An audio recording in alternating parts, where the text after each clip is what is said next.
Bien, une fois de plus, mes bien-aimés dans le Seigneur, que la paix et la grâce de Dieu vous soient multipliées en Jésus-Christ. Nous allons partager le repas du Seigneur qui est cette manne qu'il nous donne, donc dans ce culte d'adoration. Donc, ce repas va nous être servi. Donc, veuille en déguster selon que le Seigneur, dans sa générosité, nous la donne. Alors, la parole de Dieu sur laquelle nous allons réfléchir se trouve aussi dans le livre de 2 Timothée, chapitre 4.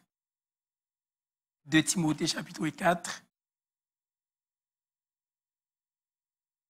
2 Timothée, chapitre 4, du verset 6 à 8. 2 Timothée, chapitre 4, verset 6 à 8.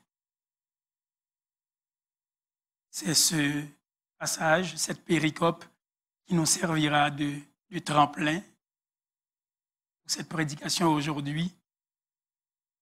Alors, je vous en fais la lecture.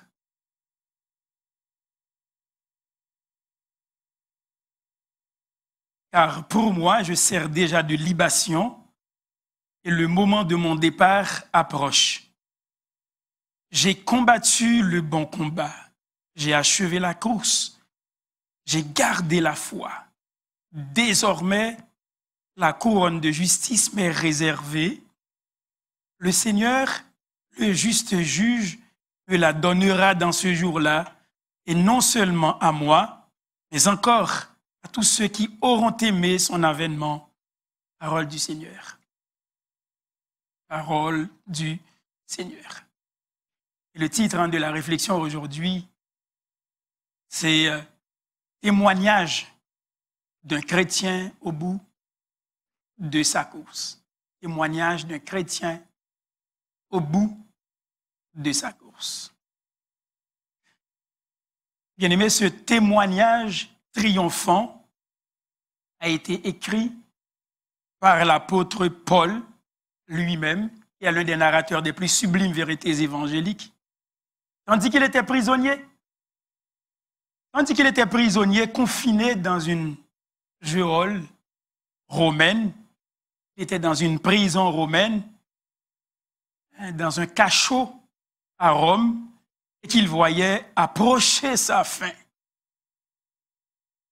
Bien-aimé, après avoir fait un coup d'œil rétrospectif sur sa vie terrestre en tant que croyant, après avoir fait un coup d'œil rétrospectif sur sa vie chrétienne, sur la terre, l'apôtre Paul évoque les points suivants comme une autobiographie.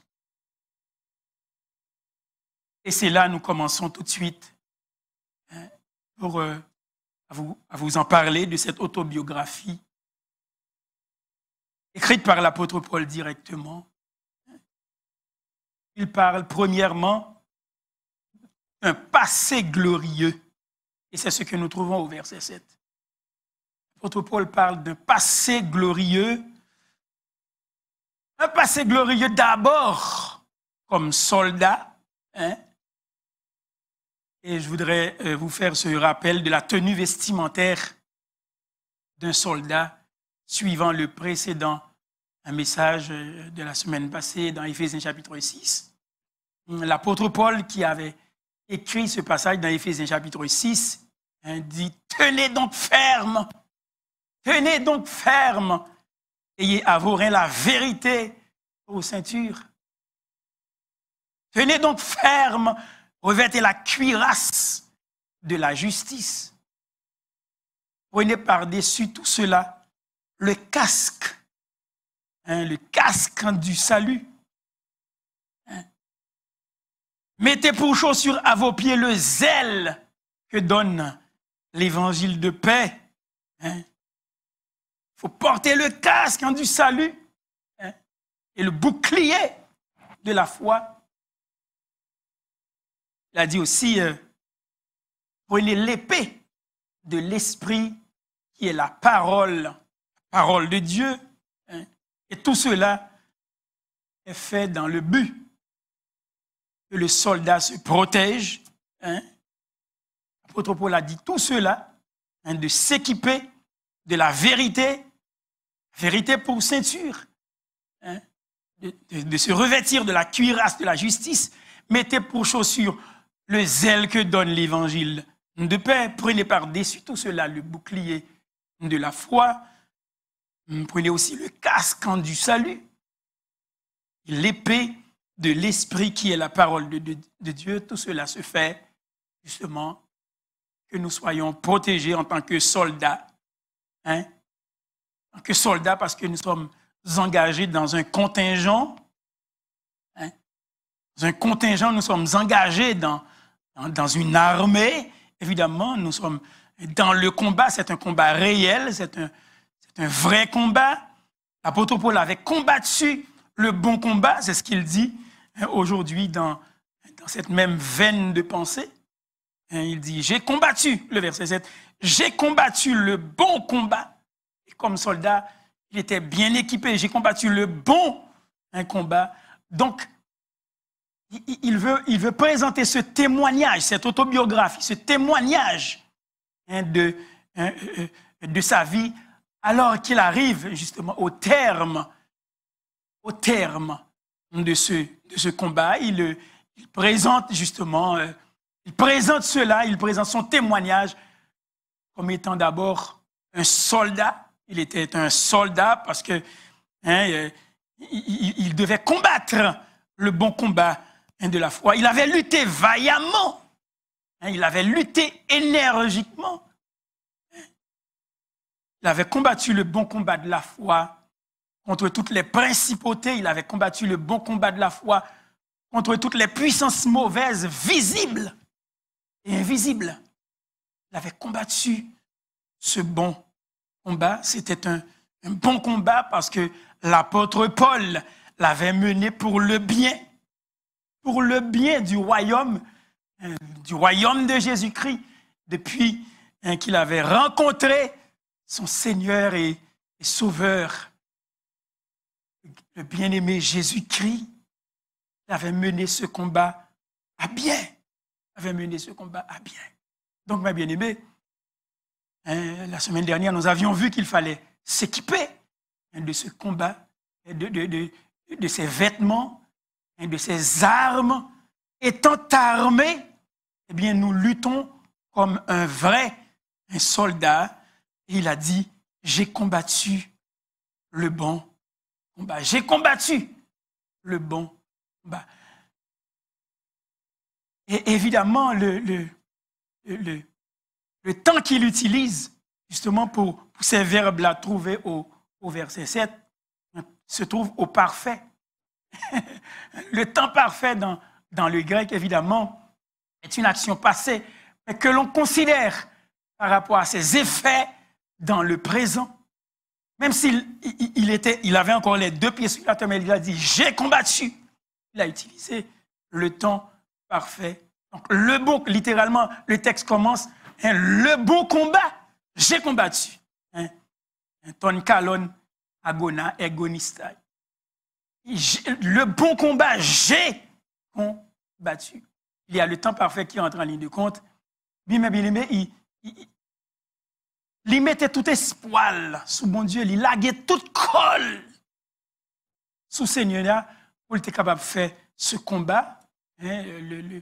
Agonismai, c'est le verbe, c'est le verbe agonizomai, d'où vient en français le mot agoniser. Il a combattu justement le bon combat, il était toujours dans agonie, il était toujours dans lutte, il a lutté vaillamment, énergiquement, mais il était toujours tout ça, il gagnait tout son être. Il n'a pas fait confiance à propre tête, mais il était lagué sous bon Dieu. C'est ça qui fait le temps du verbe est au parfait passif. Donc il laguait colle sous bon Dieu. Il était capable de mener ce combat, alléluia. Bien-aimés dans le Seigneur, nous sommes un vrai soldat. C'est un vrai soldat et on doit combattre. Mais nous combattre, mais nous dépendons, dans le combat, nous toujours dépendons nous du Seigneur Jésus lui-même. Parce que c'est lui qui peut nous donner la force nécessaire pour mener à bien ce combat. L'apôtre Paul dépendait totalement.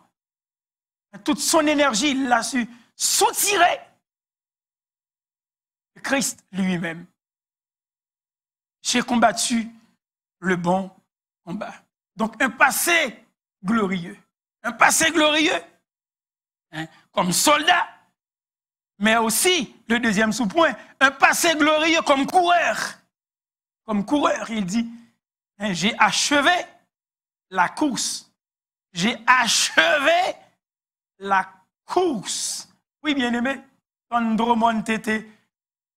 j'ai achevé la course. J'ai mené jusqu'au bout cette course-là. Oui, bien-aimé, la vie chrétienne est une course. Ou pas mener la vie chrétienne pendant que vous campez.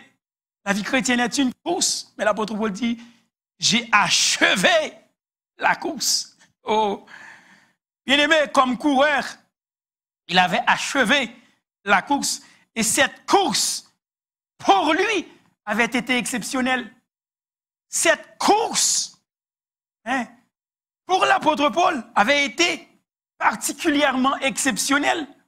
Car acte 9, verset 15-16, hein, je vais vous demander de lire avec moi, acte 9, verset 15 et 16 déclare, mais le Seigneur lui dit, le Seigneur parlait à Anania, justement, après la conversion de l'apôtre Paul, hein, se trouvant dans acte 9, l'apôtre Paul était devenu aveugle en plein midi, mais il ne pouvait pas voir, hein, il ne pouvait pas voir, et les gens, une lumière se projetait, hein, sur lui. Et après cela, le Seigneur a fait appel à ce serviteur, à ce disciple du nom d'Anania, et le Seigneur de dire à Anania, va, cet homme est un instrument que j'ai choisi. Cet homme est un instrument, parlant de l'apôtre Paul, il dit, le Seigneur dit à Anania, cet homme est un instrument, hein, que j'ai choisi pour porter mon nom devant les nations, devant les rois et devant les fils d'Israël. Cet homme est un instrument et je lui montrerai tout ce qu'il doit souffrir pour mon nom. Je lui montrerai tout ce qu'il doit souffrir pour mon nom. Oui, bien-aimé, dans cette course, il y a la souffrance. Dans cette course, il y a la souffrance. Le parcours que Dieu avait prévu pour ce coureur était parsemé d'embûches, hein, qui avait soumis à dure épreuve sa chair et son sang. Hein. Le parcours que Dieu avait prévu pour ce coureur de calibre sélectif était parsemé d'embûches, justement. Hein, puisque acte 20, versets 22 à 24, que je vais vous demander encore de lire, qu'on va projeter. Acte 20, versets 22 à 24, nous donne cet aperçu encore de la vie de l'apôtre, alors qu'il dit, et maintenant, voici, lié par l'Esprit, je vais à Jérusalem, ne sachant pas ce qui m'y arrivera, seulement de ville en ville, l'Esprit Saint m'avertit que des liens et des tribulations m'attendent. Seulement de ville en ville, l'Esprit Saint m'avertit. L'Esprit Saint parle, bien-aimé. L'Esprit Saint est une personne qui parle. L'Esprit Saint m'avertit que des liens et des tribulations m'attendent. Et le verset 24, l'apôtre Paul dit, mais je ne fais pour moi-même aucun cas de ma vie. Je ne fais pour moi-même aucun cas de ma vie comme si elle m'était précieuse.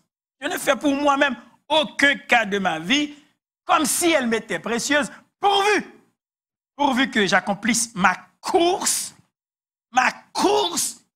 avec joie et le ministère que j'ai reçu du Seigneur Jésus d'annoncer la bonne nouvelle de la grâce de Dieu. D'annoncer la bonne nouvelle de la grâce de Dieu. Mais je ne fais pour moi-même aucun cas de ma vie comme si elle m'était précieuse, pourvu que j'accomplisse ma course avec joie, ma course avec joie et le ministère que j'ai reçu du Seigneur Jésus d'annoncer l'évangile, d'annoncer la bonne nouvelle, l'évangélion, d'annoncer la bonne nouvelle de la grâce de Dieu. Bien aimé, les tribulations et les adversités faisaient partie intégrante de la vie de cet homme de foi, se dénommé l'apôtre Paul. Les tribulations et les adversités, les épreuves faisaient partie de la vie de cet homme de foi. Et pour vous donner un dernier indice de ce parcours très difficile, nous allons lire peut-être le passage le plus long de la journée pour nous, dans 2 Corinthiens chapitre 11, à partir du verset 22 jusqu'au verset 31, pour vous montrer justement que le parcours de la vie de l'apôtre Paul n'était pas un parcours facile, c'était un parcours parsemé d'embûches, c'était un parcours difficile. Et vous allez voir ce que le Seigneur vient de dire à Anania pour annoncer à l'apôtre Paul. Vous allez voir ce que justement cet accomplissement dans la vie de cet homme de foi. Cet homme devait souffrir pour le nom de Christ. Et vous allez voir les souffrances. C'est probablement la liste la plus longue des souffrances endurées par l'apôtre Paul. 2 Corinthiens chapitre 11, versets 22 à 31, au sujet de Paul dans ses péripéties à cause de l'évangile. Alors, lisons ce passage, il dit « Moi aussi », verset 22, sont-ils hébreux? Moi aussi. Sont-ils israélites? Moi aussi. Sont-ils de la postérité d'Abraham? Moi aussi. Sont-ils ministres de Christ? Je parle en homme qui extravague. Je le suis plus encore. Et là, ça commence par les travaux, bien plus. Par les coups, bien plus. Par les emprisonnements, bien plus. Souvent en danger de mort. Et on compte 5 fois, j'ai reçu des Juifs 40 coups moins 1. Avait dit 39 coups de fouet. 5 fois. Donc 5 fois, j'ai reçu des Juifs 40 coups moins 1. Parce qu'il était interdit, suivant la loi juive, de donner plus que 40 coups à un prisonnier dans le temps. On pouvait le battre plusieurs fois, mais à chaque fois, c'était 40 coups moins 1. Donc, 5 fois, j'ai reçu des Juifs 40 coups moins 1, verset 25. 3 fois, j'ai été battu de verge. 1 fois, j'ai été lapidé. Savon émission à Coutroche. 3 fois, j'ai fait naufrage. J'ai passé 1 jour et 1 nuit dans l'abîme. On ne peut pas le dire, non, mais elle est tombée dans l'abîme.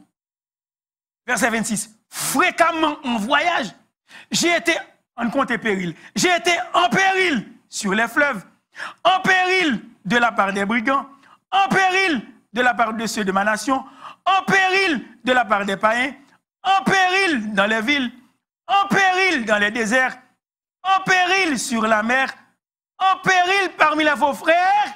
Combien de fois nous avons péril là?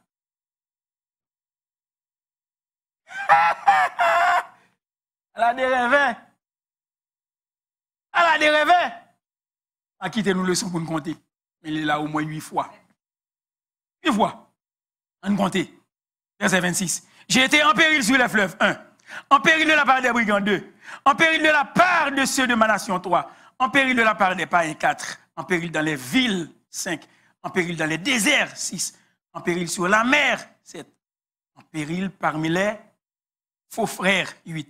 Verset 27. J'ai été dans le travail et dans la peine, exposé à de nombreuses veilles, à la faim et à la soif, à des jeûnes multipliés, au froid et à la nudité. Ah, monsieur, t'es pas sérieux? Monsieur, t'es pas sérieux? Et sans parler d'autres choses. Elle dit que l'autre encore, elle va mettre. Mais coup de fouette seulement, monsieur, t'apprend. Et sans parler d'autre chose, je suis assiégé chaque jour par les soucis que me donnent toutes les églises. Qui est faible? Que je ne sois faible. Qui vient à tomber? Que je ne brûle. S'il faut se glorifier, c'est de ma faiblesse que je me glorifierai. Dieu, qui est le Père du Seigneur Jésus, qui est béni éternellement, sait que je ne mens point. Que je ne mens point. Coup de fouet seulement, monsieur, t'apprends. Bien aimé, La course était difficile, les tribulations et les adversités étaient pénibles pour cet homme de Dieu, en péril ici et là, dans les prisons, martelé, lapidé, frappé de coups dans les travaux. Parmi les faux frères, frappé de coups. La course était difficile pour cet homme. Bien-aimé, notre part est de courir dans la voie des commandements de Dieu. Notre part est de courir dans les voies des commandements de Dieu. Mais la sienne est de nous aider à tenir bon jusqu'au bout. Bien-aimé, rôle-nous. C'est grâce à nous, mon mon Dieu. Rôle-nous. Rôle-nous. Notre part, c'est de courir dans les voies des commandements de Dieu. Et la job du Seigneur, son travail, par son amour pour nous, c'est de nous aider à tenir bon jusqu'au bout de la course. Oui, bien aimé, nous sommes sur la piste de la vie et nous courons. Bien aimé, l'apôtre Paul montre son autobiographie, présente son témoignage. Il présente son témoignage comme soldat. Il présente son témoignage comme un coureur. Mais il présente aussi son témoignage comme croyant. Il dit, j'ai combattu le bon combat comme soldat. J'ai achevé la course, donc comme coureur. Il dit, j'ai gardé la foi comme croyant. Comme croyant, il a gardé la foi parce que le mot foi, il a dit, en pistin tereka, donc la foi, j'ai gardé. Hein? Donc le mot pistis, c'est pour parler de la foi. Hein? Mais pistos, c'est pour parler du fidèle. Donc pistéon, aussi, c'est pour parler du croyant.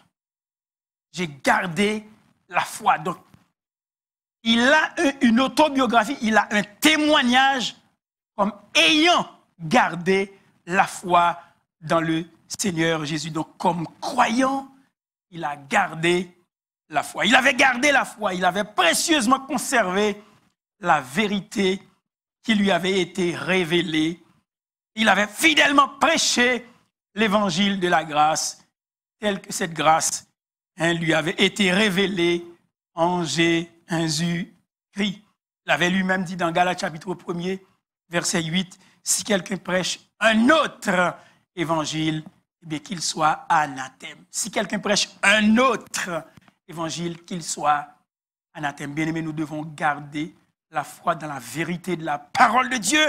Et si quelqu'un prêche un autre évangile, qu'il soit anathème. Donc, bien-aimés, le parcours de l'apôtre, et il montre son témoignage comme étant un bon soldat, comme étant un bon coureur et comme étant un vrai croyant, gardant précieusement l'évangile. L'évangile est dans sa pureté, l'évangile dans sa clarté, une clarté cristalline, l'évangile qui est de toute beauté dans la parole de Dieu et rien d'autre que la parole de Dieu. Il avait préservé cette vérité qui lui avait été révélée dans la parole de Dieu. Si quelqu'un prêche un autre évangile, qu'il soit anathème, qu'il soit maudit, qu'il soit anathème. Bien aimé, dans ce témoignage de la vie de Paul, au bout de sa course, il avait un passé glorieux comme soldat, comme coureur et comme croyant. Mais regardons maintenant la vie présente de l'apôtre au verset 6, d'où vient le deuxième point, un présent paisible. Regardons le deuxième point au verset 6. Qu'est-ce qu'il dit au verset 6? Car pour moi, je sers déjà de libation et le moment de mon départ approche. Car pour moi, je sers déjà de libation et le moment de mon départ approche. En d'autres mots, l'apôtre Paul dit que la foi qu'il avait gardée est comparée à un sacrifice offert à Dieu sur lequel le sang de l'apôtre serait versé. C'est la raison pour laquelle on parle de libation. Il dit, je sers de libation. Le grec dit spendomai. Ce liquide commence déjà à couler. Je sers déjà de libation. Donc, la foi qu'il avait gardée est précieuse et c'est comparable à un sacrifice offert à Dieu sur lequel sacrifice le sang de l'apôtre commençait déjà à verser parce qu'il savait que son temps approche. Le sang de l'apôtre serait versé comme les libations de vin sur les offrandes comme autrefois dans l'Ancien Testament. Donc il dit, je sers déjà de libation. Ça veut dire, on connaît, il y a appliqué, il a commencé à liquider. Côté mi alam pas chapé, côté mi alam pas chapé. Je sers déjà de libation, ça je le sais. Je sers déjà de libation et le moment de mon départ est arrivé. Paul était prêt, bien-aimé. Paul était prêt comme un fruit mûr à tomber dans la main de celui à qui il appartenait. Paul était prêt comme un fruit mûr à tomber dans la main de celui à qui il appartenait. Paul patap un film mûri dans l'état ça et puis pour la tomber. Non mais il y a un monde à qui il n'appartenait pas. Paul était prêt, bien-aimé, comme un fruit bien mûr à tomber dans la main de celui à qui il appartenait. La mort pour lui n'avait rien de terrifiant. La mort pour l'apôtre Paul n'avait rien de terrifiant, n'avait rien de... Pour lui, c'était comme Jimmy a prié, ce n'est qu'une étape. Se fermer les yeux ici et de les ouvrir de l'autre bord. La mort, pour lui, n'avait rien d'inquiétant, n'avait rien de terrifiant, justement. Parce que le tombeau ne lui faisait pas peur. Le tombeau ne lui faisait pas peur. Il avait achevé sa course, il avait combattu le bon combat. Et puis, il avait gardé la foi. Maintenant, dit-il, partir à ses yeux, c'était être avec Christ. Partir pour lui voulait tout simplement dire être avec Christ, comme il est dit dans Philippiens chapitre 1er, verset 23. C'est être avec Christ. Ce qui de beaucoup est le meilleur. Ce qui de beaucoup est le meilleur. Bien-aimé, autant que nous sommes capables de aimer la vie sur terre, moi, je n'ai pas plaisir quand même. Je n'ai pas aimer la vie quand même. Et ça fait moi-même, je demande bon Dieu grâce. Je suis toujours appris. Je suis toujours content. Je suis toujours content. Et je demande au Seigneur cette grâce d'avoir la joie de la vie. La joie de la vie. Mais nous avons deux grandes joies à vivre. On vit heureux, on vit dans la joie du Seigneur. Mais autant que nous sommes capables d'aimer la vie, partir, nous dit la parole de Dieu, suivant les paroles de l'apôtre, partir de beaucoup et de beaucoup le meilleur pour le croyant. Parce que partir à ses yeux, les yeux de l'apôtre Paul, c'est être avec le Christ, ce qui de beaucoup est le meilleur, selon Philippiens chapitre 1er, verset 23. Bien-aimé, le moment de son départ était approché. Le moment de son départ était arrivé. Si le moment de mon départ approche, au kairos, es analyseos. Le moment de mon départ est arrivé. Le moment de mon départ est arrivé. Départ, bien-aimé, c'est l'expression qui fait référence ici dans le grec à un bateau qui était accosté sur un quai, son bateau qui cochetait son waf. Le moment de mon départ est arrivé. C'est le moment de lever l'ancre. Le mot signifie littéralement lever l'ancre. Le moment de lever l'ancre est arrivé. C'est comme un bateau qui était accosté sur un quai ou qui est amarré par des cordages. Et vient le temps maintenant, eh bien, on lève l'ancre. Et puis, nous prenons le parti qu'on a sous la vie, sous la mort. Oui, bien aimé, c'est une métaphore très intéressante qui projette un éclairage sur l'action de lever l'ancre sur le quai, sur le waf de la vie terrestre, pour partir et faire face à la mer de la mort. Mais la belle histoire, bien aimé, la belle histoire et que le capitaine qui gouverne ce bateau est le Seigneur Jésus lui-même. Alléluia. Le capitaine qui gouverne ce bateau sur la mer de la mort, c'est le Seigneur Jésus lui-même qui tient le gouvernail de ce bateau.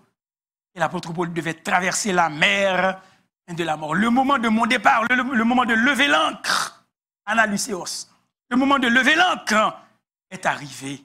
Le moment de mon départ pour laisser la vie sur terre, pour aller, eh bien, l'autre côté. Vous aussi, bien-aimés, préparez-vous. Être prêt, évidemment, ce n'est pas nous appuyer sur la multitude de nos bonnes œuvres, ni sur notre grand nombre d'années d'expérience, mais c'est demeurer. C'est demeurer dans le calme et la confiance en Jésus-Christ. C'est demeurer dans le calme et la confiance en Jésus-Christ. Lui qui nous apporte la force et qui nous donne cette force-là, il remplit nos cœurs de sa paix profonde, de cette sérénité, de cette paix triomphante. C'est lui qui nous donne cette force pour avoir cette paix, pour avoir ce calme, pour avoir cette confiance en lui, cette paix qui triomphe. Ô Père, Père céleste, non pas ma volonté, mais la tienne. La tienne. Seigneur, c'est toi mon Rédempteur, c'est toi, ô Seigneur, mon Rédempteur aussi. Je remets mon esprit entre tes mains. Étienne avait fait cette prière. Jésus-Christ avant lui avait fait cette prière. Je remets mon esprit entre tes mains. Oui, mais bien-aimé, sur la mer agitée, sur la mer tumultueuse, sur la mer houleuse, de la mer de la mort, il nous est demandé d'avoir pour capitaine le Seigneur Jésus lui-même.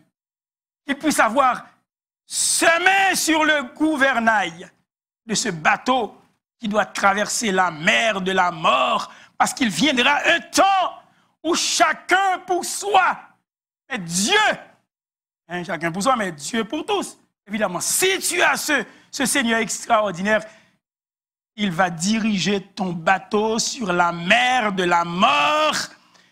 Et tu peux être certain, mon frère, tu peux être certaine, ma sœur, que tu vas traverser la mer de la mort. Mais la bonne nouvelle, c'est que ce bateau, c'est le Seigneur Jésus lui-même qui a ses mains sur le gouvernail et qui doit traverser la mer de la mort.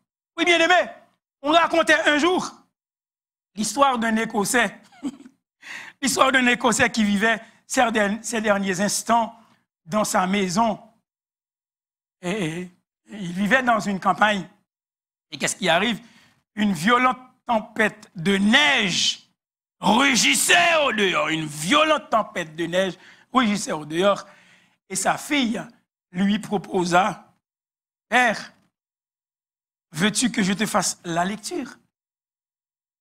Mais il répondit, « Ne te donne donc pas cette peine, ma chérie, je suis en paix. » Ne te donne donc pas cette peine, ma chérie, je suis en paix, dit ce vieux Écossais qui était arrivé à passer ces derniers instants. Bien-aimé, en tant que soldat et coureur, avez-vous un présent paisible? Avons-nous un présent paisible? En tant que soldat, en tant que coureur, en tant que croyant, avons-nous un présent paisible? Avons-nous un présent? Le présent est un cadeau. Le présent est un cadeau, d'ailleurs le nom le dit, il est le présent. Donc c'est un cadeau. Avons-nous un présent paisible? Avons-nous un présent qui nous met en confiance, en paix dans le Seigneur? Avons-nous un présent paisible en dépit des bruits, de l'orage au dehors, en dépit des tempêtes, de la tempête au dehors et de l'orage qui gronde? Avons-nous un présent paisible? Avons-nous un présent dans la confiance Investis dans le Sauveur. Bien-aimés, au lieu de dire à Dieu la taille de votre tempête, dites à la tempête quelle est la taille de votre Dieu. Amen. Au lieu de dire à Dieu la taille de votre tempête, dites plutôt à Dieu, dites plutôt à la tempête, quelle est la taille de votre Dieu. Donc, vous dites, Seigneur, gardez tempête là, gardez tempête là, gardez tempête là. Plutôt dit tempête là, gardez mon Dieu, non. Gardez mon Dieu, non. Gardez mon Dieu, non. Adversaire qui devant, non. Au lieu de dire, Seigneur, gardez gros, c'est monsieur, gardez gros son poids lourd. Puisque Mohamed Ali, gardez un poids lourd. La boxe, c'est sérieux. Au lieu de dire, Seigneur, ça, plutôt dit adversaire là, gardez les qui mettent des sourires. Gardez pour être qui mettent des sourires. Gardez pour être mon Dieu, non. Avant de mettre des sourires pour me combattre, comme soldat, pour me courir. Gardez pour être monsieur. Gardez ça le fait déjà dans le temps. Gardez moun l'entraîner déjà. Allez dire nous sous ça là, mais victoire là, c'est pour monsieur lié et pour moun qui suivre. Est-ce que nous comprenons ça, bien aimé? Au lieu pour dire bon Dieu, gardez gros cette tempête qui devant non, plutôt dit tempête là, plutôt gardez gros c'est bon Dieu me gagne. Gardez gros c'est bon Dieu me gagne. D'accord? Au lieu de dire, bon Dieu, pourquoi je ne pas perdre du bataille, ça pisse la longue. Pisse la longue. Mais plutôt dit pisse là, plutôt dit tout l'autre coureur qui n'est pas branché même côté avant, plutôt dit, mais gardez entraîner non. Mais ne entraîner non. C'est le qui sous pisse là, la fait mourir quand même. La bonne victoire. La bonne victoire. Bien aimé, Sophonie, chapitre 3, verset 16-17. Je vais lire pour vous Sophonie. Presque à la fin de l'Ancien Testament, on y a Zacharie Malachi. Sophonie chapitre 3, verset 16-17 dit, ne crains rien, ne crains rien. L'Éternel, ton Dieu, est au milieu de toi comme un héros qui sauve. Il est au milieu de toi comme un héros qui sauve. Le mot Gibor qui traduit héros ici dans la version seconde, c'est le mot Gibor. En hébreu, ça veut dire aussi comme un guerrier. Il est un héros. Notre Dieu est un El Gibor. Il est un vaillant guerrier. Ce vaillant guerrier sauve, bien-aimé. Il est un héros qui sauve. Il vient à la rescousse des soldats sur le champ. Parce que c'est lui qui mène le combat. C'est lui qui mène le combat, bien-aimé. Il est un héros qui sauve. Mais il est un guerrier aussi qui délivre. C'est exactement la même chose. L'hébreu va nous permettre de comprendre s'il est un héros qui sauve, il est un guerrier qui délivre, il donne la délivrance. C'est lui qui assure justement notre salut. Ne crains rien, l'Éternel, ton Dieu, est au milieu de toi comme un héros qui sauve. Il est comme un guerrier, comme un gibor qui sauve. Il gardera le silence dans son amour. Il aura pour toi des transports d'allégresse. Il est un El Gibor. Notre Dieu est un vrai guerrier, bien-aimé. Il est un vrai guerrier. En réalité, c'est lui qui mène le combat. Nous sommes tout simplement à sa suite.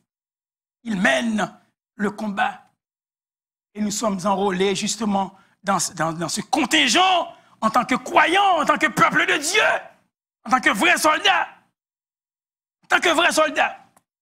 C'est lui qui est le guerrier, le héros qui sauve. Oui, bien-aimé, le témoignage d'un chrétien au bout de sa course, à l'instar de l'apôtre Paul, qui a un passé glorieux comme soldat, un passé glorieux comme coureur, un passé glorieux comme un vrai croyant, parce qu'il avait gardé la foi, mais il avait aussi une perspective d'avenir enviable et alléchante. Il avait une perspective d'avenir enviable et alléchante. Et cet apôtre Paul, c'est ce qui nous amène au dernier point de la réflexion aujourd'hui. Un avenir radieux. Amen. Un avenir radieux. Un passé glorieux. comme soldat. Un passé glorieux comme coureur. Un passé glorieux comme un vrai croyant. Un présent paisible. Un avenir radieux. Et dans cette perspective d'avenir enviable et alléchante, nous allons regarder justement ce dernier point au verset 8. Un avenir radieux. Désormais, la couronne de justice m'est réservée. Bien-aimé, longtemps, l'on passait sous Saint-Hubert. Ils font réservation sur un costume, ouais, mais on va 50 piastres sur lui. On dit, garde ça, moi, non, là. Vous mettez 50 piastres sur le costume, ça. On fait tout ce qu'on est, là. Vous venez chercher, il y a 2-3 mois. Ce qu'on y a gardé le pour, et vous avez reçu, non, mais bien aimé, cette couronne est bien plus importante que dans le bon vieux temps, où vous pouviez faire une mise de côté sur un article. Parce que s'il déménage, vous t'oubliez, ou pas trouver, ou pas tendre, ou pas prendre annonce là, pas dit quoi boire. Mais l'apôtre Paul dit, désormais la couronne de justice m'est réservée. Et pas vous bail comme non pour mettre, pour garder couronne ça pour. Le Seigneur a même dit, ou pas bien comme nous pour acheter couronne ça. Même mettez-le de côté pour, les quitter monde ça, ma baoule. Vous pas mériter non. Et petit moi t'es mourir pour. Et pour quoi dans sacrifice li, et pour te mener combat, pour te courir course là, et pour te vivre en croyant. Désormais, la couronne de justice m'est réservée. Le Seigneur, le juste juge, me la donnera en ce jour-là.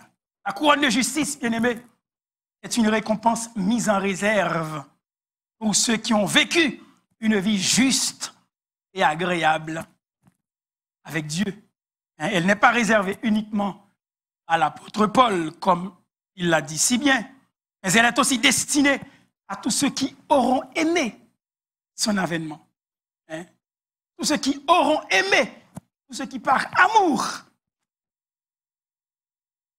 délectent ou attendent la parousia, c'est-à-dire la seconde venue du Seigneur. Cela n'implique-t-il pas que le fait d'aimer l'avènement du Seigneur bien-aimé a une influence bénéfique puissante sur notre vie? Bien sûr. Bien-aimé, vie est tellement difficile. Et ça que l'apôtre Paul dit, si c'est dans cette vie seulement que nous espérons en Christ, nous sommes les plus malheureux de tous les hommes. Pas seulement dans cette vie, mais aussi dans l'au-delà. Dans l'au-delà. Parce que la couronne de justice nous est réservée. Bien-aimé, attendre avec foi le retour du Seigneur n'est pas chimérique. Attendre le retour du Seigneur n'est pas une vaine imagination. Ce n'est pas du fantasme. Ce n'est pas de l'illusion, bien-aimé. Attendre le retour du Seigneur, ce n'est pas un fait stérile. Loin de là. Loin de là. Cela nous incite à mener une vie droite. Une vie droite, une vie purifiée, une vie sanctifiée devant le Seigneur. Voilà pourquoi l'apôtre Jean déclare dans 1 Jean chapitre 3, verset 3, quiconque a cette espérance en lui se purifie comme lui-même le Seigneur est pur. Quiconque.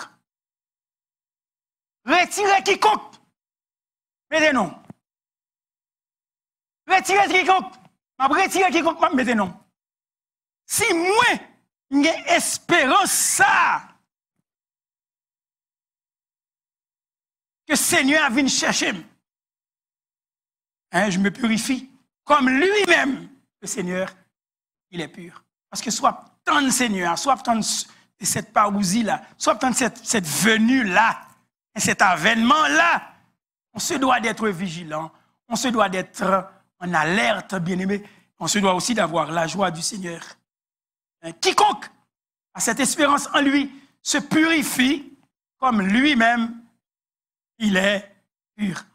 Et Pierre de dire dans 1 Pierre chapitre 5, verset 4, et lorsque le souverain pasteur paraîtra, en parlant du Seigneur Jésus, vous obtiendrez la couronne incorruptible de la gloire. Il est le souverain pasteur, bien-aimé. C'est la raison pour laquelle je dois me rappeler toujours que j'ai un berger. Il est le souverain berger, il est le souverain pasteur.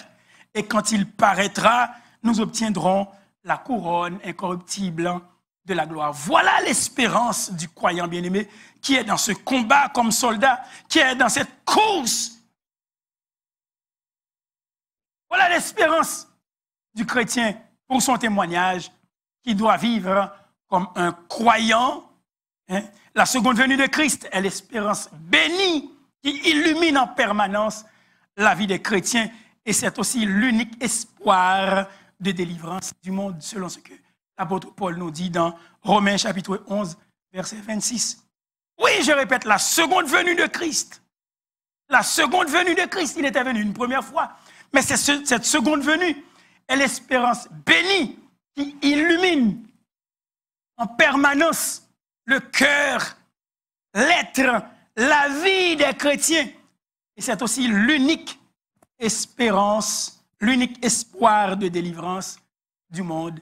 C'est ce que Paul explique lui-même dans Romains chapitre 11, verset 26. Jean, dans l'Apocalypse à son tour, chapitre 22, verset 12, nous dit « Voici, je viens bientôt, ma rétribution est avec moi pour rendre à chacun selon son œuvre. Voici, je viens bientôt. » Bien-aimés, tellement de têtes chargées dans le monde-là. Et malgré ça, nous vivons avec Père Seigneur. Et ce n'est pas ça seulement, non, bien-aimés. Je viens bientôt, dit le Seigneur. Et ma rétribution, donc ma récompense, est avec moi pour rendre à chacun selon son œuvre. Et je dois conclure, bien-aimés. Je dois conclure. Parce qu'aujourd'hui, je ne tente pas de vous renvoyer trop tard à la maison. Ce n'est pas parce que ça me tente, mais c'est parce que la nécessité l'impose aussi. Mais nous devons conclure. Et qu'est-ce que nous avons appris aujourd'hui dans cette réflexion? Témoignage d'un chrétien au bout de sa course. C'est le témoignage de l'apôtre Paul lui-même, alors qu'il nous présente son autobiographie. Il avait un passé glorieux comme soldat, un passé glorieux comme coureur, un passé glorieux comme croyant. Et comme soldat, il était bien équipé et il a combattu le bon combat. Il a combattu le bon combat. Ton kalon agona egonizomai. Le bon combat, j'ai combattu. Le bon combat, j'ai combattu. Il a combattu le bon combat. Et comme coureur, son chemin était parsemé d'embûches, des tribulations de toutes sortes. Mais il a su faire confiance au Seigneur pour pouvoir achever la course de la vie. Comme croyant, il a gardé la foi. Il avait précieusement conservé la vérité de la parole de Dieu qui est en Jésus-Christ. Il a conservé la vérité de cette parole. Il a eu un présent paisible. Il n'avait pas peur de la mort. Il parlait à ses bourreaux pour dire « Je sers déjà de libation ». Il savait que son sang était comme déjà coulé sur le sacrifice de sa vie, sur l'offrande de sa vie. Son sang était versé, il dit, je sers déjà de libation. Et le moment de mon départ approche. Il savait aussi qu'il avait entre les mains de Dieu un avenir radieux. Un avenir radieux, car la couronne de justice lui était réservée, non seulement à lui, mais aussi à tous ceux qui, avec amour, attendent la venue du Seigneur. Quelle espérance bénie! Quelle espérance bénie! Quel avenir glorieux! Quel avenir radieux, mes bien-aimés, pour la race des croyants dont nous sommes. Pour la race des croyants dont nous sommes. Quelle espérance bénie! En tant que combattant, en tant que lutteur, en tant que soldat, en tant que coureur, en tant que croyant, quelle espérance bénis. Nous aurons la victoire, bien sûr, bien-aimés. Le Seigneur nous l'a promis, cette victoire-là. Le Seigneur nous l'a promise. D'accord? Quelle espérance et vie bénie pour la race des rachetés, pour la race des croyants.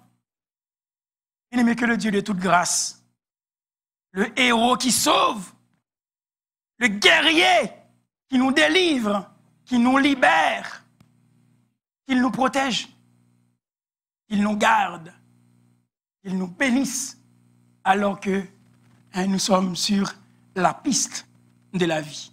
Le moment de notre départ va s'approcher bientôt. Le moment de lever l'ancre, tôt ou tard, va arriver. Tôt ou tard va arriver. Et que le héros, que le grand guerrier, que le grand capitaine, le capitaine, il peut nous guider. Il est un vrai GPS. Si vous voulez arriver jusqu'au bout, je dis jusqu'au bout, mais je devrais dire jusqu'au bout comme ça. Si vous voulez arriver jusqu'au ciel, qu'il soit votre boussole, votre GPS. Si vous voulez arriver jusqu'au bout, sur la mer de la mort, que ce soit lui, le capitaine, qui ait les mains sur le gouvernail de votre bateau, parce que tôt ou tard, bien-aimé, tôt ou tard, l'heure de lever l'ancre va arriver. Tôt ou tard, jeune homme, tôt ou tard, jeune fille, tôt ou tard, mon frère, tôt ou tard, ma sœur, l'heure de lever l'ancre sur le quai de la vie va arriver. L'heure de vous, l'heure d'accoster sur le quai de la vie, ce kairos-là va finir. L'heure d'amarrer les cordages, mais c'est fini. Le moment de votre départ va arriver bientôt. Le moment de mon départ va arriver aussi tôt ou tard. Et que le Seigneur, le grand berger, qu'il nous protège, qu'il nous garde, qu'il soit notre capitaine. S'il est notre capitaine, si c'est lui qui a les mains sur le gouvernail, nous allons pouvoir éviter les récifs. Récifs. Ou pas faire naufrage sur le chemin, sur la mer de la mort. Mais si ce n'est pas lui-même, on va dégager. Et mon devoir de vous dire que le Seigneur est là pour faire grâce. Il est là pour nous aider à tenir bon. Et lorsque l'heure vient de lever l'ancre, que nous puissions le faire avec confiance, avec assurance, avec la tranquillité d'esprit et de cœur. Que le Seigneur nous soit en aide. Il nous protège. Bonne journée en Jésus-Christ.